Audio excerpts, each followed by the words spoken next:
عزیز دوستو، بزرگوں اور بھائیوں، حضرت سیدنا ابراہیم خلیل اللہ علی نبینا و علیہ الصلاۃ والسلام کا تذکرہ قرآن مجید نے کئی جگہوں پہ بیان فرمایا ہے۔ نبی پاک صلی اللہ تعالیٰ علیہ وسلم نے ارشاد فرمایا ہے کہ میں ملت ابراہیم پہ ہوں۔ حضرت ابراہیم علیہ الصلاۃ والسلام کے سیرت کو، سوانح کو، ان کی زندگی کے واقعات کو قرآن مجید نے متعدد مقامات پہ بیان کیا ہے۔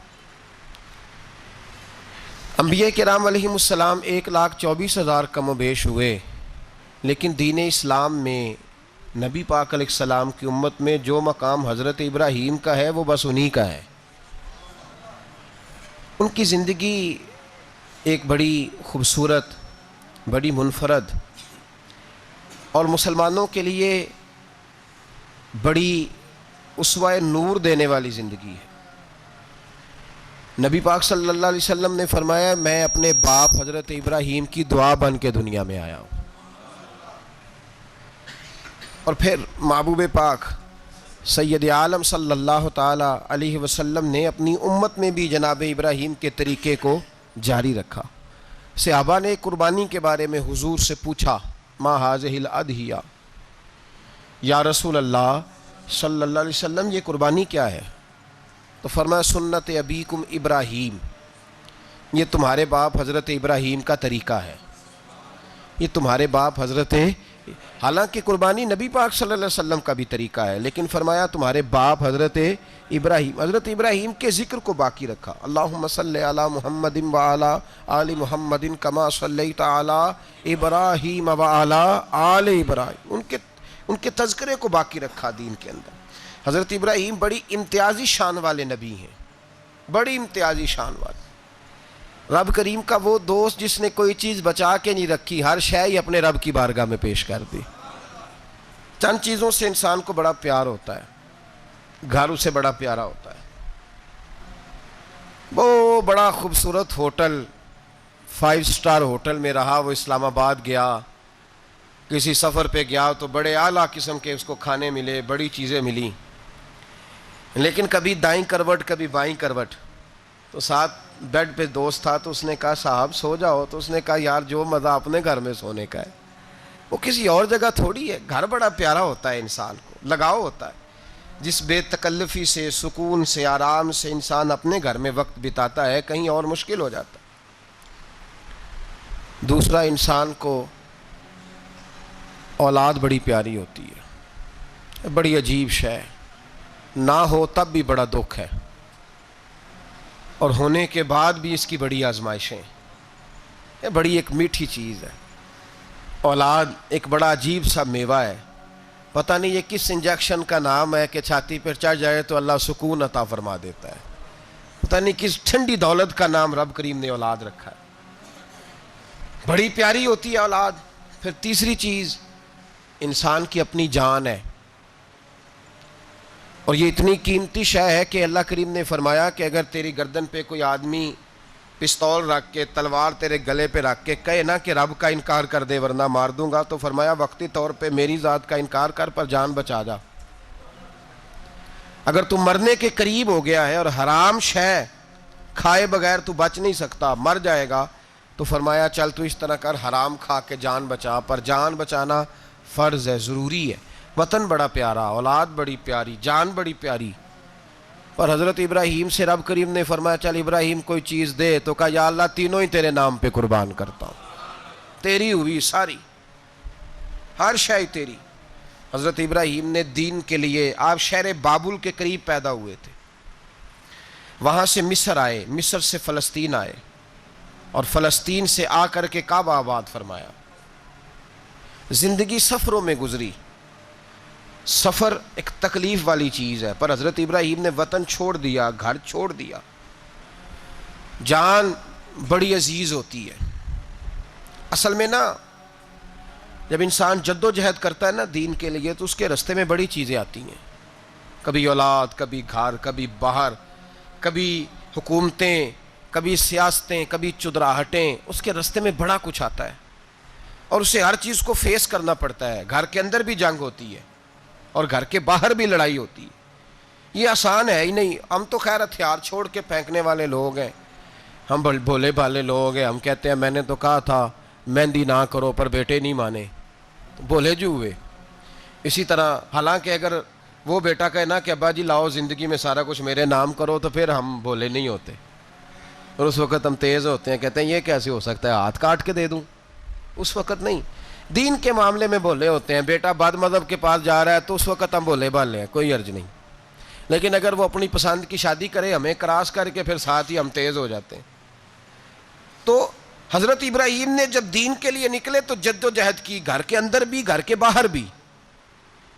آپ کے والد کا نام طارق ہے, وہ توحید پرست تھے, ایماندار تھے, پرہیزگار تھے. آپ کے چچا کا نام آزر ہے, وہ بت پرست تھے, بت بیچا کرتے تھے. حضرت سیدنا ابراہیم علیہ السلام جب میدان عمل میں نکلے تو حضرت ابراہیم علیہ السلام نے اپنے گھر سے جہاد شروع کیا. لڑنا پڑا, گھر کے اصولوں سے. چچا نے جو رواج بنائے ہوئے تھے اس رواج سے ٹکرائے. فرمایا میں اپنے گھر کے اندر یہ بت پرستی نہیں ہونے دیں گا. چچا کو ایک دفعہ نہیں بار بار 100 دفعہ سمجھایا. آپ کا چچا بت بنا کے بیچا کرتا تھا. حضرت ابراہیم علیہ السلام تھوڑے بڑے ہوئے تو کہنے لگا کہ چلو میرے ساتھ, تم بھی بت بیچنے ہیں, ہمارا کاروبار ہے. حضرت ابراہیم ساتھ نکلے تو بت پکڑا ہے, گندے پانی کے اندر اس بت کو ڈبوتے ہیں. کہتے ہیں کسی نے خریدنا تو خرید لو, نہ یہ نفع دے سکتا ہے نہ نقصان دے سکتا ہے.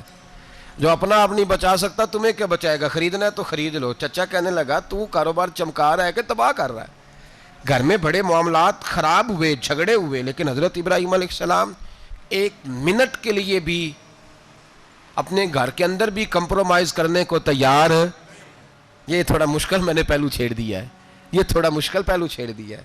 بڑا سمجھدار آدمی ہے پر بیوی سے پردہ نہیں کرا سکتا. سیانا ہے, پنچایت کا بندہ ہے, جو اس سے آپ کہیں گے وہ بات یہ سنائے گا, لیکن کہتا ہے نہیں جی میں نے کوشش کر لی ہے. کس قسم کی کوشش ہے صاحب, یہ کیسے ہو گیا؟ حضرت ابراہیم علیہ السلام نے گھر کے اندر سے فرمایا نہیں کرنے دوں گا. گھر کے اندر بھی ٹکرائے. فرمایا تم جو بھی ہو پاش پاش کیا چچا کے اصولوں کو, اور باہر جب نکلے تو صرف علاقے کے چیئرمین سے نہیں ٹکرائے, ایم پی ایم این اے وزیر مشیر سے نہیں ٹکرائے. سپر پاور نمرود دنیا کا واحد حکمران تھا اس وقت, دوسرا کوئی حکمران ہی نہیں تھا, اکیلے حکمران سے جا کر ٹکرائے. کوئی ساتھ فوج نہیں تھی, کوئی ساتھ ان کے طاقت بظاہر دنیا داری کی کوئی نہیں تھی, پر حضرت ابراہیم جا کے ٹکرائے. اور میرے رسول پاک صلی اللہ علیہ وسلم نے سند بیان کی, فرمایا افضل الجہاد کلمۃ الحق عند سلطان الجابر. فرمایا سب سے افضل جہاد یہ ہے کہ تو ظالم بادشاہ کے سامنے کھڑے ہو کے حق بات بیان کر دے.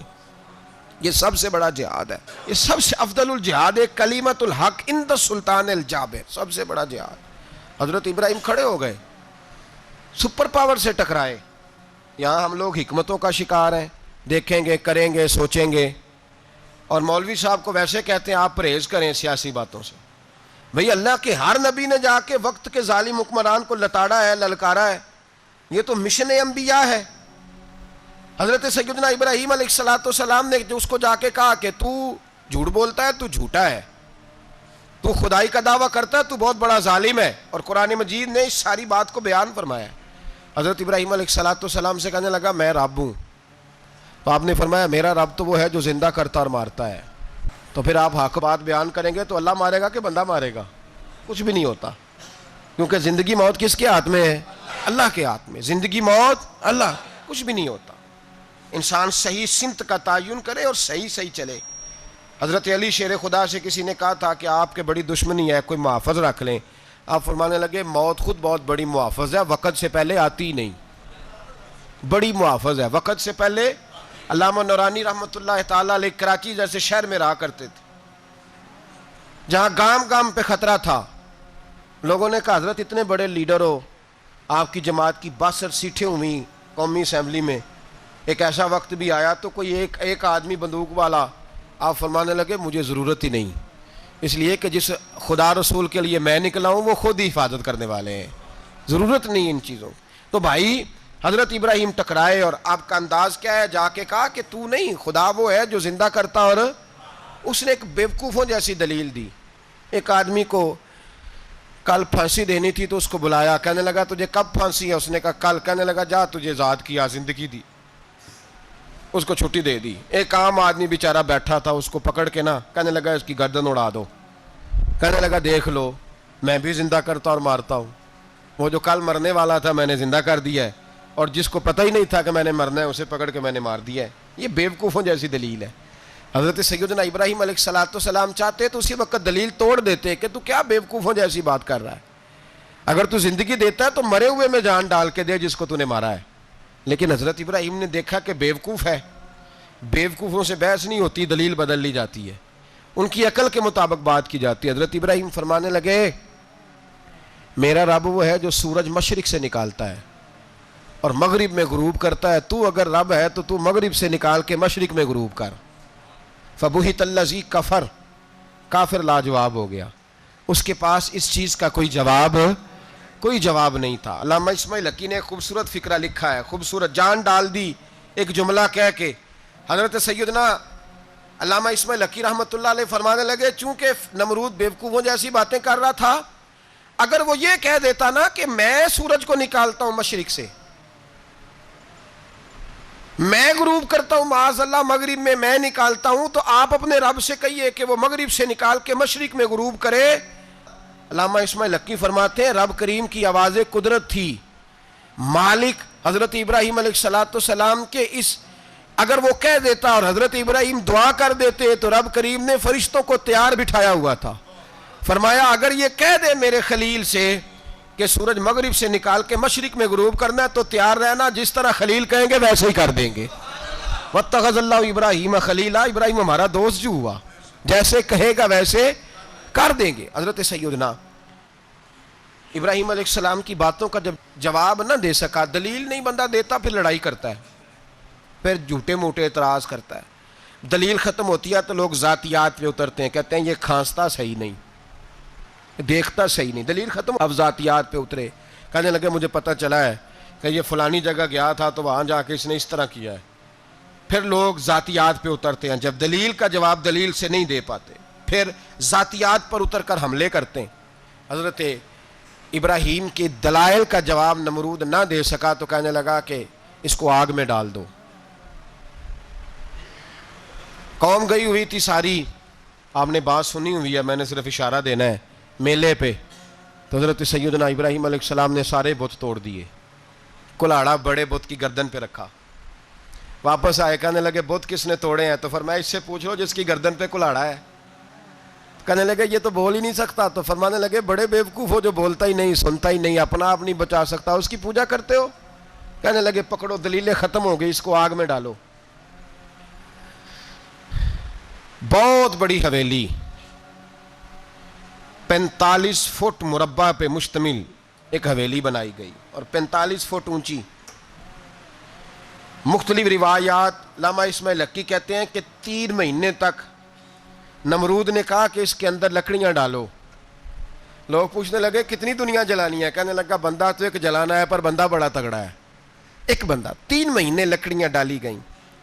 اور لوگوں کی جو تہمات ہوتی ہیں نا وہ بڑی عجیب ہوتی ہیں. تہمات میں نے بڑی تفصیل سے رمضان المبارک میں گفتگو کی تھی.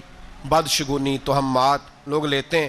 اس وقت بھی لوگ تہمات کا شکار ہو گئے, عقیدہ بگڑ جاتا ہے تو وہ عجیب و غریب باتیں کرنے لگتا ہے. تہمات کا شکار ہو گئے. بیویاں نظر مانتی, میں بیمار ہوں, اگر صحیح ہو گئی تو اتنے من لکڑی دوں گی حضرت ابراہیم کی آگ جلانے کے لیے. ایک عورت لے کے جا رہی ہے لکڑیاں, تو ایک نیک دل آدمی نے اس سے پوچھا کہاں جا رہی ہو؟ کہنے لگی میں نے منت مانی تھی تو حضرت ابراہیم علیہ السلام کو معاذ اللہ جلانے کے لیے لکڑیاں لے کے جا رہی ہوں. تو وہ رب کریم کے بندے کہنے لگے تو ڈھونڈتی رہے گی, تجھے وہ جگہ ملے گی نہیں. وہ بی بی کئی مہینے گھومتی رہی, جگہ ہی نہیں ملی جہاں لکڑیاں ڈالنی, ماری گئی. تہمات کا شکار ہوئے بہت سارے لوگ. تہمات کا بھائی, تہمات دین کے اندر منع ہے. تہمات دین میں کوئی نظر ماننا, کوئی کسی بزرگ کے مزار پہ جا کے سالے ثواب کے لیے کوئی چیز ماننا, یہ تو درست ہوا. لیکن غیر شرعی نظریں مان لینا کہ میں آگ کے گرد چکر لگاؤں گا, میں جناب وہاں جا کے یہ والا تماشا کروں گا, میں دھاگا باندھوں گا, میں رسا کاٹوں گا, میں وہاں گندے ہو سے پانی پیوں گا, ان کی شریعت اجازت، یہ تہمات ہیں، بدشگونی ہے، دین میں ان کی کوئی گنجائش۔ آپ نظر ماننے سے پہلے بھی کسی عالم سے رابطہ کریں کہ میں منت مانگنے لگا ہوں تو کیسے ماننی چاہیے، اس کا طریقہ پوچھیں۔ ایسے ہی غلط چیز کی منت تھوڑی مان لی جائے گی۔ بہرحال آمدام برسر مطلب حضرت ابراہیم کے لیے آگ جلائی گئی، 45 فٹ اونچی آگ ہے، پرندہ بھی اوپر سے گزرتا ہے تو نیچے گر جاتا ہے جل کے، اتنے دن لگا کے آگ جلائی گئی۔ اب حضرت ابراہیم کو جلایا جانے لگا ہے۔ یہاں تو موجیں ہے نا، جو کسی ادارے کا سربراہ ہے اس کے لیے موج ہے، کسی جگہ آفیسر بن گیا تو موج ہے، پیر صاحب کے لیے موج ہے، علامہ صاحب کے لیے موج ہے، خطیب صاحب کے لیے موج ہے۔ جلنا کس کو پڑتا ہے؟ وہ علی کوئی نہیں رہا اللہ ماشاءاللہ، وہ لوگ گزر گئے جو تکلیفیں سہ کے کام کرتے تھے، گزر گیا زمانہ۔ حضرت سیدنا ابراہیم علیہ السلام کو جلایا جانے لگا ہے تو اب اتنی بڑی آگ ہے تو ڈالیں کیسے؟ شیطان نے تجویز دی کہ منجنیق بناؤ، منجنیق، بڑے بڑے بانس باندھ کے ان کے نیچے رسا باندھو، وہ جس طرح جھولنے کے لیے جھولا بنایا جاتا ہے اس طرح ایک منجنیق پرانے زمانے میں اس میں پتھر رکھ کے پھینکے جاتے تھے دشمنوں پہ، وہ منجنیق بنائی گئی کہ دور سے حضرت ابراہیم کو پھینکیں گے۔ ہاتھ حضرت ابراہیم کے باندھ دیے، پاؤں مبارک باندھ دیے، پوری زمین پہ ایک نام لینے والا خدا کا، اور اس کو آج رسیوں میں جکڑا ہوا ہے۔ جب پھینکا جانے لگا نا آگ میں، حوریں رونے لگیں، فرشتے تڑپنے لگے، اے اللہ یہ کیا ہونے لگا ہے، ایک تیرا خلیل اور وہ بھی آگ میں۔ فرمایا جاؤ جا کے اس سے کہو اگر تمہاری مدد لیتا ہے تو اسے بچاؤ۔ ہوا کا فرشتہ آیا، کہا ابراہیم اگر تو کہے۔ او بھائی ان چیزوں کو کہانی سمجھ کے نہ سنا کریں، یہ داستان نہیں، یہ وہ طریقے ہیں جو ہمارے رسول نے ہمیں اپنانے کا حکم ارشاد فرمایا ہے۔ جو عقیدے، یہ وہ نظریات ہیں جو ہمیں اوڑھنے کو کہا گیا، اپنے رب کریم کی رضا پہ راضی رہنے کے یہ وہ خوبصورت مواقع ہیں صوفیاء نے جن کو بنا کر سمجھا کر ہم تک پہنچایا ہے۔ یہ ہے اہل طریقت کی باتیں، وہ کہتے ہیں یار جس حال میں رکھے راضی رہنا ہے۔ حضرت ابراہیم علیہ السلام کو پھینکا جا رہا ہے، فرشتہ آیا، اے اللہ کے خلیل اگر حکم دو تو اتنی ہوا چلاؤں کہ نمرودی جل جائیں سارے، آگ ان پہ پھینک دی جائے۔ آپ نے فرمایا تو جا، تجھ سے مجھے کوئی کام نہیں۔ تھوڑی دیر کے بعد پانی کا فرشتہ آیا، کہا حضور اتنی بارش برساؤں گا کہ آگ بجھ جائے گی۔ فرمایا تو جا، تجھ سے کوئی کام نہیں۔ اب جب منجنیق میں رکھ دیے گئے، آگ میں جانے کا لمحہ ہے، تیاری ہے، حضرت جبریل امین حاضر خدمت ہوئے، کہا ابراہیم کوئی حاجت؟ فرمایا تجھ سے کوئی نہیں۔ کہا چلو مجھ سے نہیں تو رب کریم سے ہی بات کر لو، مجھے پتا ہے میں چھوٹا ہوں، آپ مجھ سے مدد کیوں لوگے، رب کریم سے ہی بات کر لیں۔ تو حضرت ابراہیم کہنے لگے جبریل یہ بتا، رب کو نہیں پتا اس کا خلیل کس حال میں ہے، اسے نہیں پتا میں کس حال میں ہوں، میرے ہاتھ بندے ہیں، پیر بندے ہیں آگ میں، اسے نہیں پتا؟ بتایا تو اسے جاتا ہے جس سے خبر نہ ہو، تو اگر اسے پتا ہے تو اگر وہ جلانے پہ راضی ہے تو میں بھی جلنے کو تیار ہوں، میں تیار ہوں، میں تیار ہوں۔ اسے کہو ٹھیک ہے۔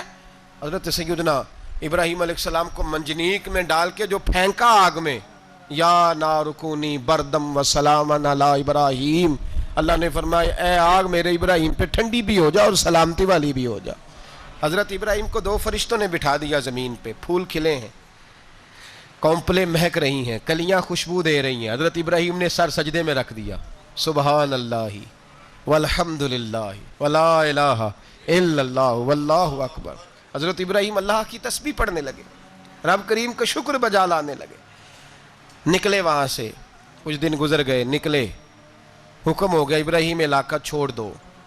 حضرت ابراہیم علیہ السلام وہاں سے نکل کے مصر آئے، چچا کے پاس ٹھہرے، انہوں نے اپنی بیٹی جناب سارہ کا نکاح کر دیا۔ کچھ آگے بڑھے تو ایک ظالم بادشاہ سے ٹکرائے، اس نے ایک شہزادی، ایک بادشاہ کی بیٹی قید کی ہوئی تھی، جناب ہاجرہ نام تھا، ان کو قید سے چھڑا کے ساتھ لائے۔ حضرت لوط علیہ السلام بھی ساتھ، یہ 4 لوگوں کا قافلہ چلا، فلسطین میں جا کے پڑاؤ ڈالا، گھر بار چھوڑا، تبلیغ شروع ہوئی۔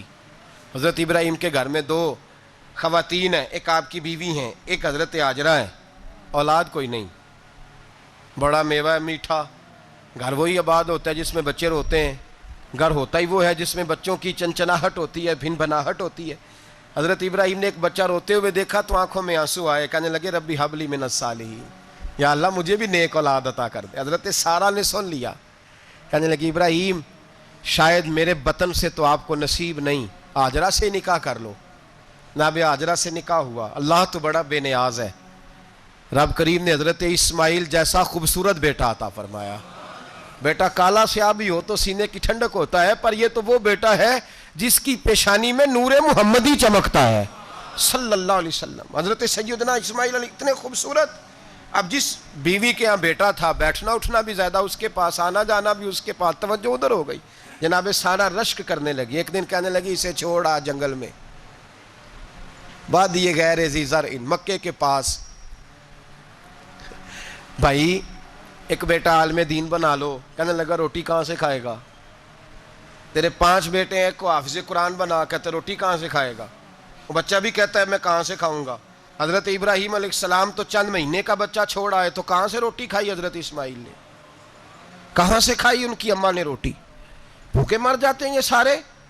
میں بڑی ذمہ داری سے کہا کرتا ہوں کہ جتنی خوبصورت روٹی اللہ کریم دین کے خادموں کو عطا کرتا ہے شاید کسی اور کے نصیب ہوتی ہو, لیکن ہم لوگ توجہ ہی نہیں کر رہے. ہمارا ذوق ہی نہیں بن رہا, ہم یہ محنت ہی نہیں کر رہے کہ قوم کو مستند علماء کی ضرورت ہے. علاقوں کے علاقے خالی ہیں, ادھر ہمارا مزاج ہی نہیں بن رہا, توجہ ہی نہیں دین کی خاطر. اور پھر چلے بچے تو بعد کی بات ہے نا, جو ابھی خود جوان ہے وہ بھی یہ دعا. ایک صاحب مجھے کہنے لگے میں دعا مانگ رہا ہوں اللہ مجھے بیٹا دے تو میں اسے دین پہ لگاؤں گا. تو میں نے کہا آپ بھی بوڑھے نہیں ہوئے, آپ خود ہی لگ جائیں. بیٹا تو ابھی آئے گا تو لگے گا نا, تو آپ تو اس وقت ہے تو آپ تو پہلے لگے نا صاحب. 2 گھنٹے تو نکال کے آئیں, دین سیکھنے کو کافی ہے. آپ اتنی لمبی سوچ رہے ہیں کہ بچہ آئے گا تو بڑا ہوگا تو وہ جائے گا تو دیکھی جائے گی. ابھی تو آپ ہیں تو آپ تو آؤ. حضرت ابراہیم نے بچہ وہاں چھوڑا. یہاں سے جو عمرہ کرنے لوگ جاتے ہیں نا, جو حج کرنے جاتے ہیں, ان کو پتہ ہے کہ وہاں دنیا کی ہر نعمت ملتی ہے, پھر بھی ڈبل ٹرپل پیسے لوگ جیبوں میں ڈال کے جاتے ہیں. حضرت ابراہیم جب وہاں لے کے گئے تو کوئی انسان نہیں تھا, پانی کا قطرہ نہیں تھا, 2 کلو کھجوریں, ایک مشکیزہ. بیوی کو تھمایا. ہمارے گھر میں ہزاروں چیزیں پڑی ہیں, لیکن وہ جو توکل ہے نا وہ ختم ہو گیا ہے.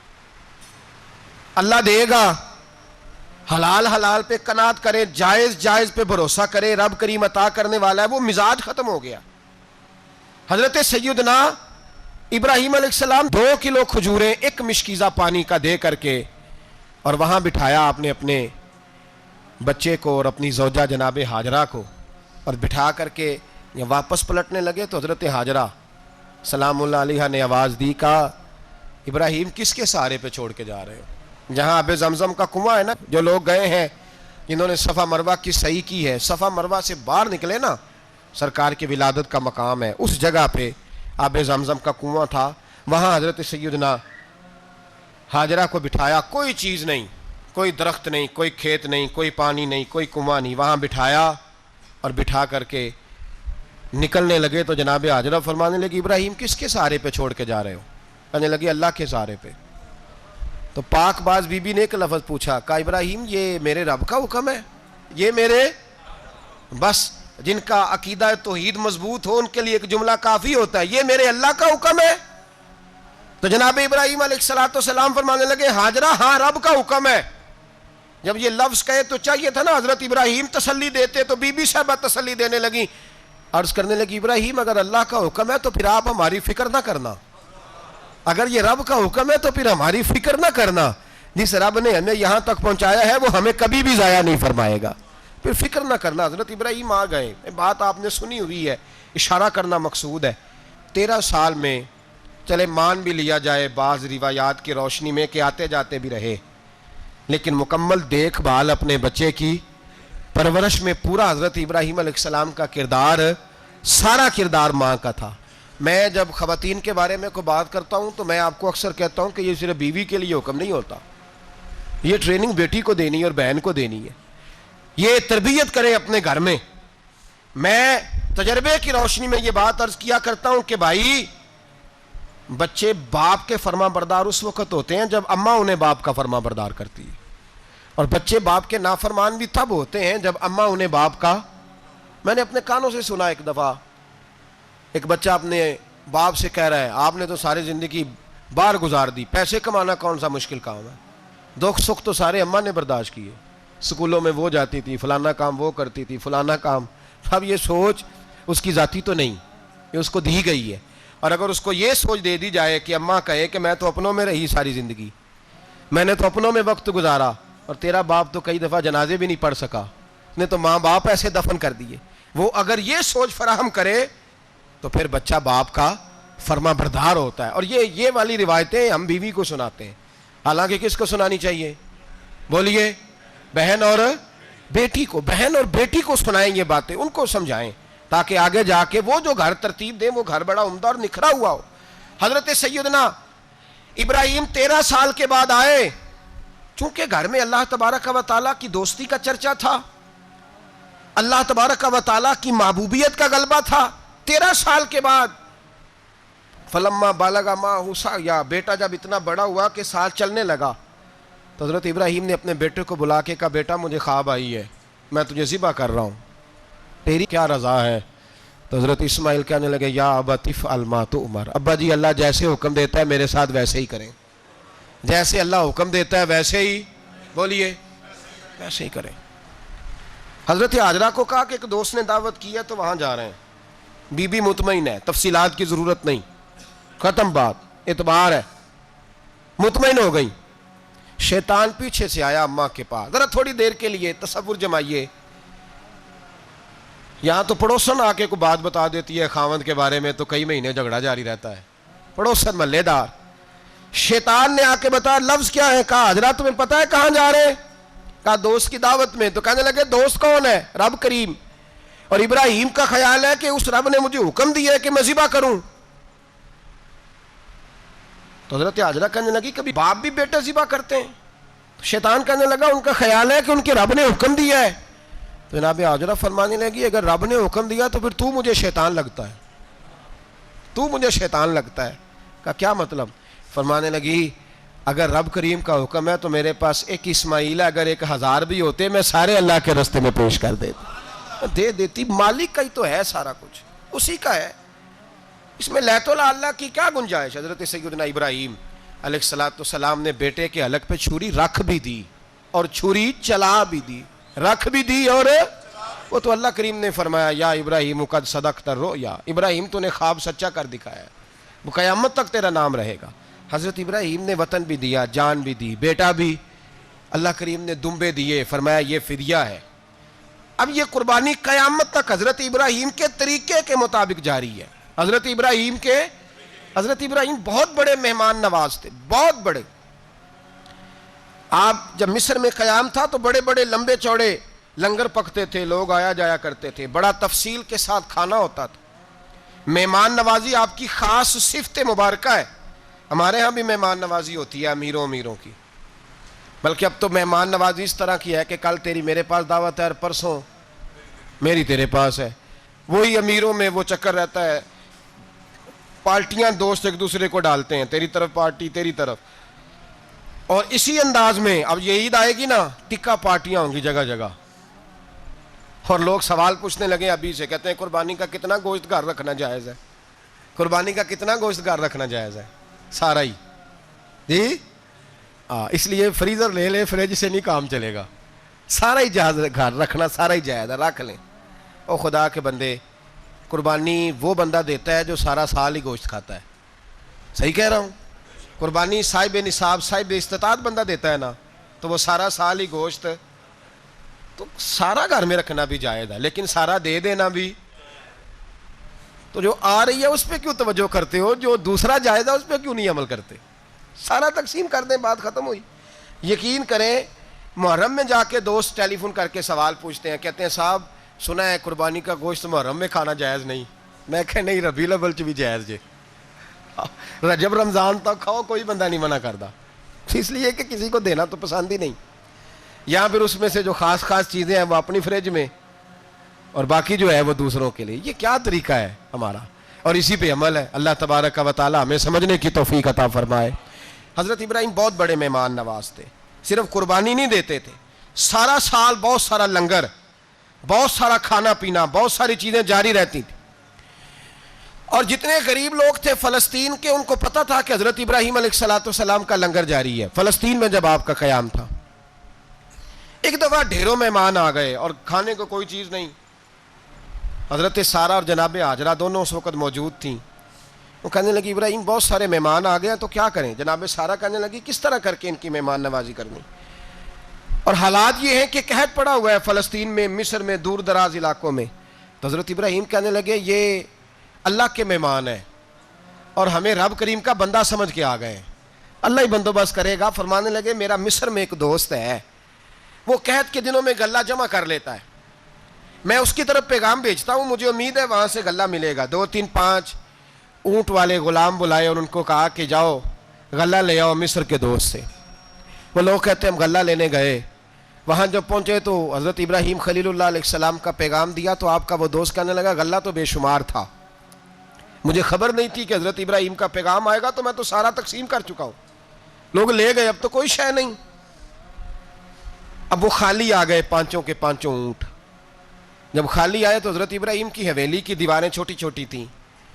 ان غلاموں میں سے، خادموں میں سے، آپ کے ان چاہنے والوں میں سے ایک کہنے لگا یار وہ غریب تو انتظار کر رہے ہوں گے کہ غلہ لینے گئے ہیں، ہمیں روٹی ملے گی. چھوٹی چھوٹی دیواریں ہیں، وہ جب دیکھیں گے نا خالی آ گئے تو انہیں تکلیف ہوگی. اس طرح کرو بوریوں میں ریت بھر لیتے ہیں، ریت بھر کے لے جاتے ہیں، بعد میں اندر رکھ کے انہیں سمجھا بہلا لیں گے یا حضرت ابراہیم کو بتائیں گے، وہ خود ہی ان لوگوں کی دل جوئی فرمائیں گے. اب غلہ کی جگہ ریت بھر کے اونٹوں پہ رکھ کے لائی گئی.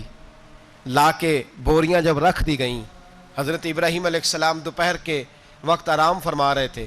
بی بی سارا اٹھی، کہتی ہیں جب میں نے دیکھا نا کہ بوریاں پہنچ گئی ہیں تو گئی، غلام کو ساتھ لیا اور اس کو جب کھولا نا تو کہتی اتنی حسین گندم میں نے پہلے کبھی دیکھی نہیں تھی، اتنا پیارا دانہ میں نے کبھی ملاحظہ ہی نہیں کیا تھا. فرماتی ہیں جب اس کو پیس کر چکی میں روٹیاں پکائیں تو خوشبو دور دور تک پھیل گئی، اعلیٰ غذا بنی، بڑے بڑے کھانے بیویوں نے مل کے پکائے، چن دیے گئے. حضرت ابراہیم اٹھے تو لوگ کھانا کھا رہے ہیں، سجدہ شکر ادا کیا، اور جب سجدے میں گئے تو وہی آنے لگی، پھر رونے لگے. جب پلٹ کر باہر تشریف لائے تو جناب سارا کہنے لگی ابراہیم تمہارا مصری یار بڑا اچھا ہے، اس نے اتنی اعلیٰ گندم بھیجی ہے کہ اتنی تو میں نے پیاری گندم کبھی دیکھی نہیں. جناب ابراہیم مسکرائے، فرمانے لگی سارا یہ مصری یار نے نہیں بھیجی، یہ میرے عرشی یار نے بھیجی ہے، یہ میرے عرشی یار نے بھیجی ہے. بھائی مہمان نوازی مزاج تھا، لٹا دینا مزاج تھا، دوسروں کی اشک شوئی مزاج تھا. حضرت ابراہیم علیہ السلام کا طریقہ ہے قربانی، حضور نے ان کا طریقہ بیان کیا. اگر سال کے بعد قربانی دینا ان کا طریقہ ہے تو سارا سال غریبوں کو روٹی دینا بھی حضرت ابراہیم کا طریقہ ہے. سارا سال غریب کی نوکری کرنا یہ بھی حضرت ابراہیم کا طریقہ ہے.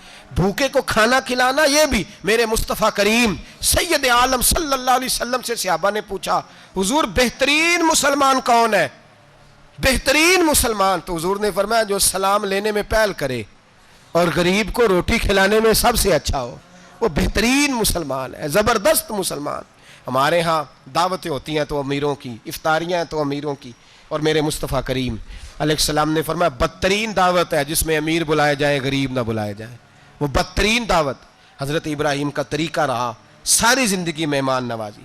اور دوسرا ان کا مزاج تھا، اللہ سے پیار ہو گیا تھا نا. جب رب کریم سے محبت ہوتی ہے نا اور محبت کا احساس ہوتا ہے دل میں، پھر سجدے لمبے ہوتے ہیں. عام آدمی تو نماز بھی نہیں پڑھ سکتا، اسے خدا سے محبت ہوتی ہے وہ تہجد بھی نہیں چھوڑ سکتا.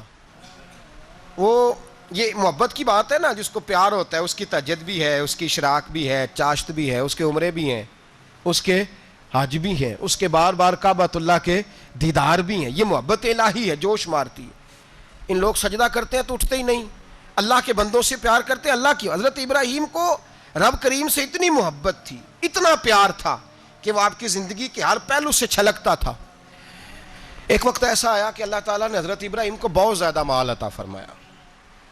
اتنے اونٹ گنے نہیں جاتے، گائیں اتنی زیادہ کہ شمار نہیں ہوتی، بکرے بکریاں اتنی زیادہ کہ شمار، بہت زیادہ مال اللہ نے عطا فرمایا. اور ابھی کچھ عرصہ پہلے آپ پیچھے جائیں نا تو جو لفظ مال تھا وہ روپے پہ تو بولا ہی نہیں جاتا تھا، وہ جانوروں پہ بولا جاتا تھا. بہت زیادہ مال اللہ نے دیا، بکریاں، گائیں، اونٹ، بیل، بڑا کچھ. تو رب کریم نے فرشتوں سے فرمایا کہ واتخذ اللہ ابراہیم خلیلا، ابراہیم میرا دوست ہے. تو فرشتے کہنے لگے یا اللہ جسے اتنا کچھ دیا جائے اس نے دوست تو بننا ہی ہوتا ہے، تو نوازا ہی بڑا ہے، اتنا مال، اتنے کھیت کھلیان، اتنا کچھ. اللہ کریم نے فرمایا جاؤ آزمائش کر لو، امتحان لے لو. فرشتہ امتحان لینے پہنچ گیا. حضرت ابراہیم کے جانور چر رہے ہیں چراگاہ میں، حضرت ابراہیم بھی ہیں، غلام بھی ہیں، بہت بڑا ریوڑ ہے. آپ تشریف فرمائیں. ایک فرشتہ آیا تو کھیت میں چھپ کے بیٹھ گیا اور بلند آواز سے کہنے لگا سبحان اللہ والحمد للہ ولا الہ الا اللہ واللہ. یہ تسبیح بڑی پسند ہے, محبوب نے ان کی فضیلت بیان کی. اب وہ حضرت سیدنا ابراہیم علیہ السلام کھڑے تھے تو وہ کھیت میں بیٹھ کے تسبیح پڑھنے لگا سبحان اللہ والحمد للہ ولا الہ الا اللہ. حضرت ابراہیم کہنے لگا یہ میرے رب کا نام کون لے رہا ہے, بڑی اس کی میٹھی آواز ہے, بڑی کون ہے. ڈھونڈنے لگے, گھومتے گھومتے اس کے پاس چلے گئے, فرشتہ انسانی شکل میں. تو میرے رب کا ذکر کر رہا تھا؟ اس نے کہا میں ہی کر رہا تھا. فرمانے لگے یار ایک دفعہ پھر نہیں کرتا؟ تو کہنے لگا ابراہیم پہلے تو میں اپنی مرضی سے کر رہا تھا, تو کہتا ہے تو پیسے لگیں گے, پیسے ہیں تو کر دیتا ہوں. حضرت ابراہیم کہنے لگے بول تو کیا لے گا, میرے اللہ کا ذکر سنانے کا کیا لے گا؟ کہنے لگا جتنی بکریاں آپ چرا رہے ہیں ساری دے دے تو میں اللہ کا ذکر سنا دیتا ہوں. آپ نے فرمایا بس جا تیری ساری ہوئی, میرے رب کا ذکر سنا. اور پھر شروع ہو گیا سبحان اللہ الحمدللہ ولا الہ الا اللہ واللہ اکبر. حضرت ابراہیم علیہ السلام کیف میں, یار پھر ذرا سنا, نہ علماں وچ پھسا سانو, تو یار دی گل سنا سانو, ذرا دوبارہ سنا. پھر سنایا, ایک دفعہ پھر کہا. فرشتہ کہنے لگا بس جی آپ کے پیسے پورے ہو گئے. حضرت ابراہیم کہنے لگے چل ایک دفعہ اور سنا. کہنے لگا پیسے لگیں گے. تو کیا لے گا؟ کہنے لگا گائیں بھینسیں ساری میری. فرمایا بس یار اتنی قیمت, تو سنا صحیح, سارا کچھ ہی تیرا. پھر شروع ہو گیا سبحان اللہ والحمدللہ ولا الہ الا اللہ واللہ اکبر. گائیں دے دیں, بھینسیں دے دیں, وہ ذکر سناتا ہے. حضرت ابراہیم کبھی مچلتے ہیں, کبھی روتے ہیں, کبھی آہیں بھرتے ہیں. تو میرے رب کا نام لے رہا ہے, ذرا پھر سے لے. کیف جاری ہے. کہنے لگا بس بھائی. حضرت ابراہیم فرمانے لگے تو اور لے لے جو لینا ہے, مجھے ذکر سنا. اس نے کہا ابراہیم بکریاں میں لے چکا, گائے بھینسیں میں لے چکا, اونٹ رہ گئے, سارے لے لوں گا پھر ذکر سناؤں گا. فرمایا جا تیرا ہوا تو ذکر سناتا رہ, میں دیتا ہوں. دے دیا, کچھ دیر ذکر کیا تو اب خاموش ہو گیا. حضرت ابراہیم خلیل اللہ علیہ السلام فرمانے لگے ذکر سنا. کہنے لگا ابراہیم اب تیرے پاس دینے کو کیا ہے, ہر چیز تو میں لے چکا. آپ فرمانے لگے یہ گائے بھینسیں بکریاں چرانے کے لیے تجھے کوئی نوکر ملازم بھی تو چاہیے نا. تو اس طرح کر, مجھے رکھ لے, میں روٹی نہیں مانگوں گا, کھانا نہیں مانگوں گا, تو اللہ کا ذکر سناتا رہنا, میں تیرے جانوروں کی نوکری کرتا رہوں گا. حضرت ابراہیم علیہ السلام نے جب یہ کہا نا, فرشتے کی آنکھوں میں آنسو آ گئے. تر دامنی پہ شیخ ہماری نہ جائیے, ہم دامن نچوڑ دیں تو فرشتے وضو کریں. فرشتہ رو پڑا اور کہنے لگا ابراہیم مجھے سینے سے لگاؤ, آپ واقعی اس قابل ہیں کہ اللہ آپ کو اپنا دوست بنائے, واقعی اس قابل ہے کہ رب آپ کو اپنا. حضرت ابراہیم علیہ السلام کا خدا سے محبت کرنے کا نرالا انداز. اور میرے بھائی یہی محبت انہیں میرے مصطفیٰ سے بھی تھی. ایک نبی گھر بنا رہا ہے, دوسرا بنوا رہا ہے. حضرت اسماعیل علیہ السلام پتھر اٹھا کے لا رہے ہیں, جناب ابراہیم بنا رہے ہیں. جب خانہ کعبہ بن گیا تو کہنے لگے ربنا وابعث فیہم رسولا, اے اللہ اب اسے بسانے کے لیے اپنا آخری رسول بھی عطا فرما. نبی پاک فرماتے ہیں میں دعا ہوں حضرت ابراہیم کی. یہ قربانی حضرت ابراہیم کا طریقہ ہے. حضور نے اگرچہ نبی پاک کی اپنی سنت تھی, یہ بھی کہہ سکتے تھے سنتی و سنت ابیکم ابراہیم, میری سنت ہے اور تمہارے باپ ابراہیم کی سنت ہے. یہ نہیں فرمایا. جب صحابہ نے کہا قربانی کیا ہے, فرمایا سنت ابیکم ابراہیم, یہ تمہارے باپ ابراہیم کی سنت ہے. ہر صاحب نصاب پر قربانی واجب ہے. جو زکوٰۃ کا نصاب رکھتا ہو اس پر قربانی واجب ہے, یعنی ضروریات سے زیادہ اتنے پیسے, جتنے پیسوں سے زکوٰۃ فرض ہوتی ہے اتنے پیسے جس آدمی کے پاس قربانی سے پہلے آ جائیں اس آدمی پر قربانی کرنا واجب ہے. بکرا, چترا, دمبا 1 سال کا یا دمبا 6 مہینے کا ہو پر اتنا بڑا محسوس ہوتا ہو کہ لگے کہ 1 سال کا ہے, اس کی قربانی ہو سکتی ہے. جانور میں کوئی عیب نہیں ہونا چاہیے, اتنا کمزور نہ ہو کہ ذبح جہاں اسے کرنا ہے وہاں وہ چل کے جا نہ سکے, اتنا کمزور جانور نہ ہو, اس کے اندر بظاہر کوئی اتنا بڑا نقص نہ پایا جاتا ہو, کانا نہ ہو, لنگڑا نہ ہو, کوئی اس کی ہاتھ نہ کٹے ہوئے ہوں, ایسا نقص جو واضح ہو. بکرا 1 سال کا, گائیں اور بھینس یہ 2 سال کی, اونٹ 5 سال کا. اب اس میں یہ ہے کہ ہمارے بہت سارے دوست چونکہ ہم دیہاتی لوگ ہیں تو پوچھتے ہیں کہ دوندا نہیں ہے تو چوگا نہیں ہے, تو یہ ہماری پنجابی کی اصطلاحات ہیں. پنجابی کی شریعت اسلامیہ نے سال بتائے ہیں, یہ تو ہم نے اپنی آسانی کے لیے, یا دیہاتوں میں جو ماحول تھا اس طرح کا جانور لیں, خوبصورت جانور لیں. جو نصاب ہے وہ بھی میں نے آپ کو بتایا، لیکن ایک اور پہلو بھی ہے، نبی پاک صلی اللہ علیہ وسلم پہ زکوٰۃ کبھی فرض نہیں ہوئی، کبھی حضور پہ زکوٰۃ فرض نہیں ہوئی۔ نبی پاک صلی اللہ علیہ وسلم کے پاس اتنا سرمایہ کبھی اکٹھا ہوا ہی نہیں کہ زکوٰۃ فرض ہو، لیکن نبی پاک کے صحابہ فرماتے ہیں کہ مدینے کے 10 سالوں میں اللہ کے رسول نے ہر سال قربانی فرمائی ہے، ہر سال قربانی دی، اور جس سال حضور حج کرنے گئے اس سال اللہ کے نبی نے 63 اونٹ ذبح فرمائے ہیں، اور حضور صلی اللہ علیہ وسلم جب اونٹ ذبح کرنے لگتے نا تو صحابہ کہتے ہیں اونٹ خود دوڑ کے حضور کے سامنے آ کے لیٹ جاتا، اور نبی پاک اسے ذبح کرتے اور فرماتے ہیں ایک دوسرے کو دھکے دیتے اونٹ کے، پہلے میں نے جانا ہے ذبح ہونے کے لیے، پہلے میں نے، انہیں پتا تھا کہ جو مصطفیٰ کے ہاتھوں ذبح ہوگا وہ تو دائمی زندگی پا جائے گا، یہاں بھی وہاں بھی زندہ۔ 63 اونٹ ذبح کیے، ایک اونٹ میں کتنی قربانیاں ہوتی ہیں؟ 7۔ اب 63 کو 7 سے ضرب دو گے تو کتنی بنے گی؟ اور پھر نبی پاک صلی اللہ علیہ وسلم نے 10 سال مدینہ منورہ میں قربانی دی، ہر سال۔ اب وہ 63 اونٹ، ایک اونٹ میں 7 قربانیاں، ہر سال یہاں قربانی، اور مولا علی شیر خدا فرماتے ہیں نبی پاک 2 قربانیاں دیتے۔ میں نے کہا حضور 2 جانور ذبح کر رہے ہیں آپ، تو حضور نے فرمایا ایک میری طرف سے، ایک میری امت کی طرف سے، غریبوں کی طرف سے، اور حضرت علی کو حضور نے وصیت فرمائی تو 2 دیا کرے گا۔ یا رسول اللہ صلی اللہ علیہ وسلم میں غلام ہوں، خادم ہوں، حضور نے فرمایا علی ایک تو نے اپنی دینی ہے، ایک میری طرف سے دینی ہے۔ 2 قربانیاں، مولا علی نے بھی ساری زندگی 2 قربانیاں دی۔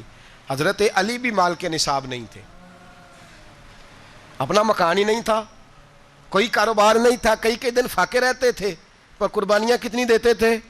2۔ ہمارے پاس ویسے اگر سسرال میں، میکے میں، کزنوں میں کوئی شادی ہو جائے تو 50-60 ہزار کا خرچہ برابر ہے، وہ پکا ہے، اور قربانی کی باری غریب ہو گئے، سارے ہی غریب ہو گئے، کہتے نہیں یہاں مشکل ہے۔ او خدا کے بندے، اللہ کے ساتھ تجارت کر، اس کے رستے میں 1 دے گا، رب تجھے 70 گنا اضافہ کے ساتھ عطا فرمائے گا۔ قربانی مال کے نصاب پہ ہے، کوشش کیا کریں کہ اللہ کے رستے میں جب دینا ہو پھر لیت اللہ سے بچیں، خوبصورت جانور لائیں، جن کو اللہ نے توفیق دی ہے ان کے لیے نصیحت ہے، جن کو اللہ نے توفیق دی۔ میں نے اپنے حضرت صاحب کو دیکھا ہے، وہ کہتے تھے کئی جانور اللہ نے بڑا نوازا ہے، کہتے ایک میرا ہے، ایک میرے ماں کا، ایک میرے باپ کا ہے، ایک میرے فلاں استاد صاحب کا، ایک میرے پیر صاحب کا ہے، یہ جانور غوث اعظم جیلانی کا نام کا دے رہا ہوں۔ اور پھر ایک بڑا خوبصورت جانور بندہ ہوتا، اور حضرت خود ان کو چارہ ڈال رہے ہوتے، تو حضور یہ کیا ہے؟ فرمانے لگے یہ میں رسول اللہ کے نام پہ قربان کروں گا، یہ نبی پاک کے نام پر قربان کیا جائے گا۔ جن کو اللہ نے حیثیت دی ہے وہ کوشش کریں اپنے محبوب کی طرف سے بھی قربانی کریں، نبی پاک کے نام کی قربانی دے، خوبصورت سا جانور پیارا، پھر اس کی خدمت ہو، پھر اس کی قربانی دی جائے، اور نبی پاک کے نام پر قربانی دی جائے۔ حضور نے خود وصیت فرمائی حضرت ابو بکر صدیق کو، قربانی بڑا حسین عمل ہے، اور میرے نبی پاک صلی اللہ علیہ وسلم نے ناراضگی بھی فرمائی، ذرا خوگر حمد سے تھوڑا سا گلا بھی سن لے۔ میرے حبیب نے فرمایا جو طاقت کے باوجود قربانی نہ کرے وہ ہماری عیدگاہ میں عید کی نماز پڑھنے نہ آئے، وہ نہ آئے۔ اور یا رسول اللہ جو کرے گا، فرمایا قربانی کے جانور کا خون کا قطرہ بعد میں زمین پہ گرے گا، اللہ اس کے سارے گناہ پہلے معاف فرما دے گا، اللہ اس کے سارے گناہوں کو بخشے گا۔ قربانی کریں، خوبصورت انداز میں کریں، اللہ کی رضا کے لیے۔ بزرگوں نے لکھا ہے 3 حصے کرو گوشت کے، ایک گھر میں رکھو، ایک رشتہ داروں میں بانٹو، پڑوسیوں میں بانٹو، اور تیسرا فقط غریبوں کو دو۔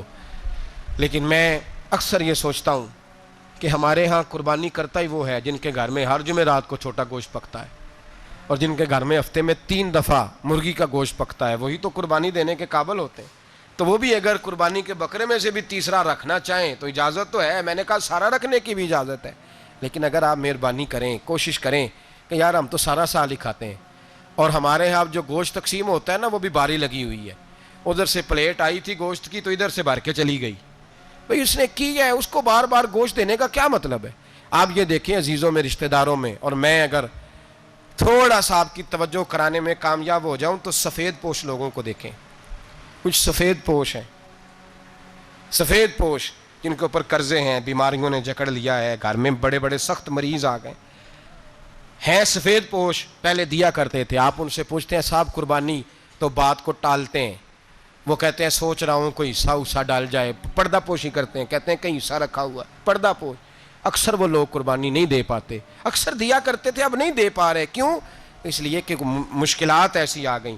ان لوگوں کا خیال کریں، ان کے گھروں تک گوشت پہنچا کے آئیں، ان پر توجہ کریں۔ وہ سفید پوش آدمی کبھی ذکر نہیں کرے گا. کچھ تو ایسے ہیں جو خود پہنچ جاتے ہیں کہ ہمیں گوشت دیا جائے, لیکن کچھ سفید پوش ہیں, لا یسألون الناس الحافا, اللہ فرماتے ہیں کچھ لوگ لپٹ لپٹ کے سوال نہیں کرتے, سفید پوشی کا بھرم رکھتے ہیں, کا مزاج نہیں.